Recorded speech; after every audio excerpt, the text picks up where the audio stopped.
Điều gì đó cực kỳ nguy hiểm đang đến. Chuẩn bị ngay lập tức.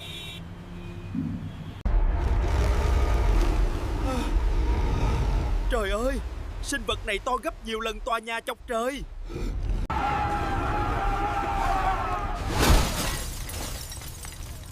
Đừng sợ, theo tôi ra ngoài an toàn. Cố lên! Cố lên! Tôi sẽ đưa các bạn ra khỏi đây. Nhanh lên! Không ai được bỏ lại phía sau. Đi theo tôi.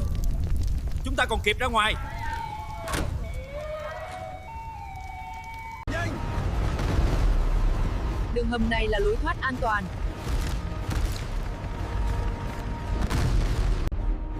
Giữ chắc tay. Nắm chắc tay. Chúng ta sắp xuống thang máy cứu hộ.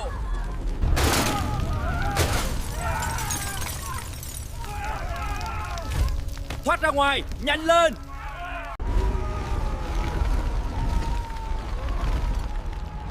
Chúng ta phải đánh lạc hướng nó để mọi người thoát hiểm.